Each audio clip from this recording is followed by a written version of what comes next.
مولاي صل وسلم دائما أبدا على حبيبك خير الخلق كلهم. السلام عليكم ورحمة الله. إن الحمد لله نحمده ونستعينه ونستغفره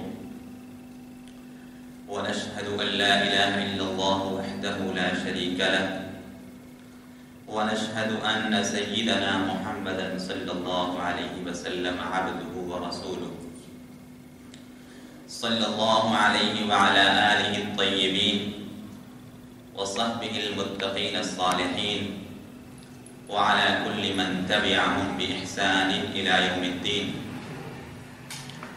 أما بعد، فأعوذ بالله من الشيطان الرجيم. بسم الله الرحمن الرحيم. ما كان محمد أبا أحد من رجالكم ولكن رسول الله وخاتم النبيين وكان الله بكل شيء عليما. وقال رسول الله صلى الله تعالى عليه وسلم لعلي: أنت مني بمنزلة هارون من موسى إلا أنه لا نبي بعدي. نتكلم اليوم تحت عنوان إن الرسول صلى الله تعالى عليه وسلم خاتم النبيين، ولا جواز لأحد أن يدعي بعده النبوة. أحبتي في الله، دعاني العلامة المقري رياض أحمد الفاروقي حفظه الله تعالى في هذا المسجد، مسجد خاتم النبيين، فلبيت دعوته وحضرته، فجزاهم الله خيرا. إن الله سبحانه وتعالى كرم بني آدم وأرسل لهدايتهم الرسل والأنبياء. كل نبي اجتباه الله سبحانه وتعالى واصطفاه وزينه بأخلاق حسنة من الصدق والعفة والأمانة. ما من نبي إلا وهو كان أكمل الناس عقلا وعلما وصلاحا وخشية من الله سبحانه وتعالى. لا شك أن كل نبي أرفع منزلة وأعظم درجة عند الله سبحانه وتعالى. كل نبي كان متصفا بمكارم الأخلاق وعلمها الناس. أرسل الله سبحانه وتعالى الأنبياء لتزكية النفوس. كل نبي كان يزكي أمته ويعلمهم أحكام الله تعالى. وفي الأخير أرسل الله سبحانه وتعالى عبده المصطفى ونبيه المجتبى محمد بن عبد الله الهاشمي المكي، وأعطاه جميع كمالات النبوة. لم يبق درجة من درجات النبوة أو كمال من كمالات النبوة بعده.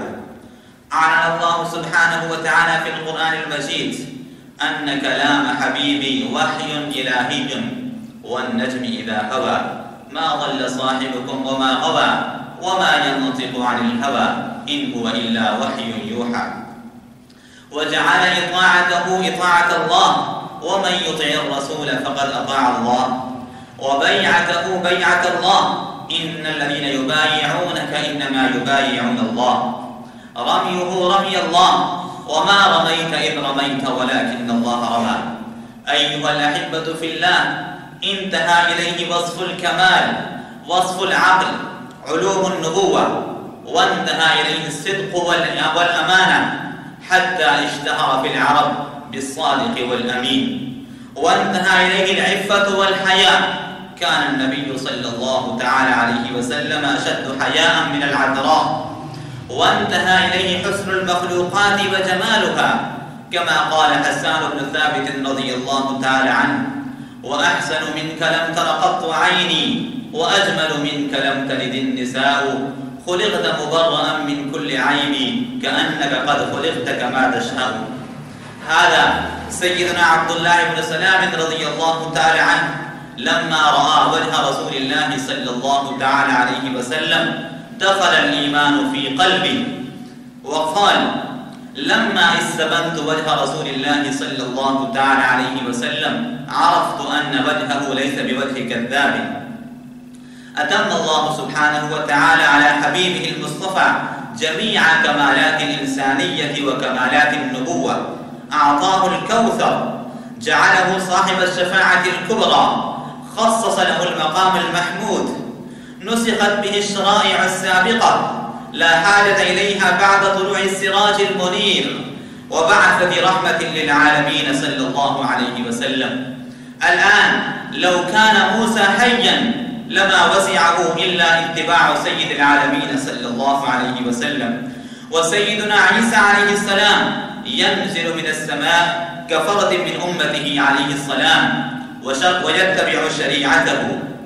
جعله الله هاديا للعالمين، نبيا إلى الناس كافة، لا حاجة إلى نبي بعده ولا إلى رسول، ولا حاجة إلى شريعة بعد شريعته. قال تعالى في كلامه المجيد: قل يا أيها الناس إني رسول الله إليكم جميعا. وقال تعالى: وما أرسلناك إلا كافة للناس بشيرا ونذيرا. أعلن الله سبحانه وتعالى بختم سلسلة النبوة بسيدنا محمد العربي الهاشمي، فقال: ما كان محمد أبا أحد من رجالكم ولكن رسول الله وخاتم النبيين وكان الله بكل شيء عليما. إخواني الأعزة، هذه الآية واضحة أن عقيدة كون الرسول صلى الله تعالى عليه وسلم خاتم النبيين قطعية، لا خفاء فيه ولا غموض ولا إبهام. والآية المباركة أوضحت العقيدة أكثر من ضوء الشمس في نصف النهار.